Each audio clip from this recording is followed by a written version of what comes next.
Oh my God. Thank you for that. Before I got started with that, just so you all understand, like my mindset, my frame of mind, like I started writing this almost a month ago, and was in a really good kind of overdriven manic frame of mind, and kind of personal setback is putting it too highly. It was just, me overreacting. And then kind of spiraled from there. And at one point, I kind of considered not being here reading this. So that's where I'm at. Well, no. I went up from there. This isn't like me reading from...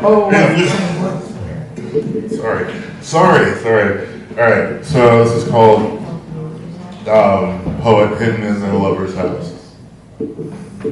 I have dreamt myself into lunacy, imagining the wicked ways of a hearth, riding cross-saddle and bareback as a contrarian lusting for debate, with each disgrace a projection, with each showing a vast to its discipline, abandoning myself to reciprocal disappointment abetted by toxicity on my part, dulling my intellect with anxiety and medicated beyond reason. I must misunderstood the purpose of dreaming, and as a result this wound of a face is heavier still.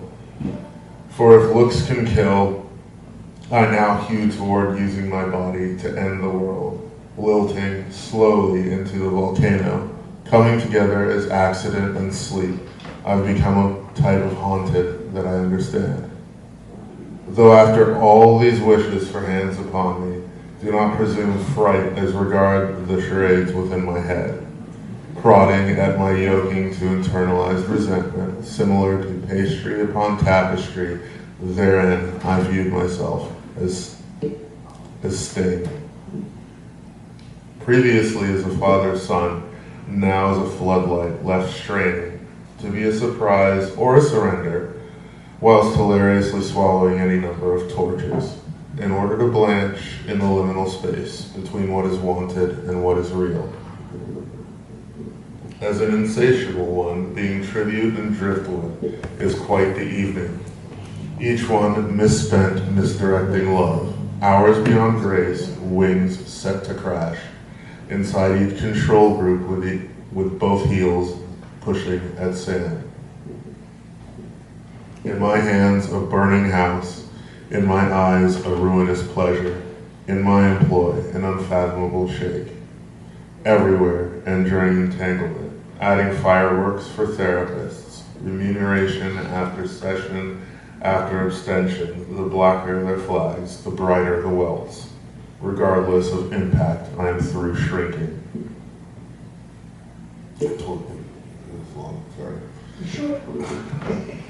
I'm through shrinking. Behold, this art roils, mulls, and toils into a knot tasked with protecting the heart, because I cannot bear dreams if longing is all I have for now.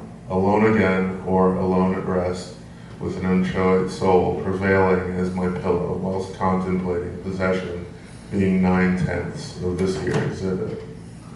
O Captain, the craft and the crew are reeling from every pronouncement of light, bringing dalliances above board, such that my appetite no longer fits in dining quarters. Amidst the ribbons of a previously drifting soul, curling with an ever-present flick of breeze, as there is scant hope of normalcy, I instead serve as the horizon for innumerable fallen angels. Pattered, entranced, perused, and manifested as both archbishop and berserker. If it can please, I will submit, pose, cavort, or debase as a coquettish debutante at this perilous time for the community at large.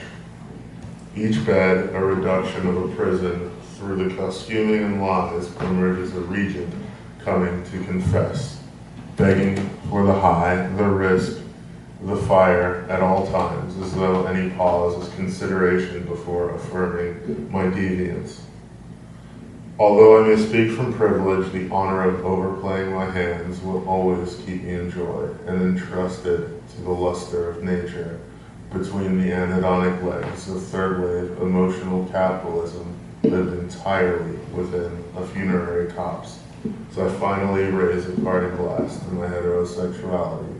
Given that I take life as it comes, I will now relish these steps vis-a-vis my wilderness.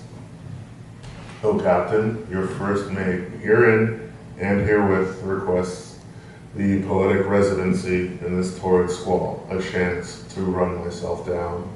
Turn me out, tug it closer, support myself remaining always in light, always uncouth, always at the mainsail scratching pornographer's eyes as these lines pull me from the hell of a walk-in. As a bard dreaming of a lover's house and tucking 10 spies under the hem of an imperiled madras, something or other, before pushing against the burning advocacy to field other whimpers amidst my cries. I want my reasons and heart to be clear and present for the danger that I represent, as is on offer from the clothes and the urges thrown this way and that. Atlas lifting his world, gender and absentia, misunderstanding himself before stumbling to the realization that expectation is suffering, and their queen lies within, purling toward the surface, throbbing through they, theirs, she. After I've dreamt these rooms and crawled these floors, burdensome masochism pooling upon the floor as I roll with my charms. Perchance the abyssal mid-century forest ensconces the supplicant. Perhaps I am collapsed therein, jubilant and thirsty for chains. For into these games I pour my art. Quite the stance, quite the demand, quite the heat, striking this life or its successor, as a key fights the air to roundelay a lock. Instants, declaiming, purring as a perennial, opening again and again as a wall yearns for the nature beyond.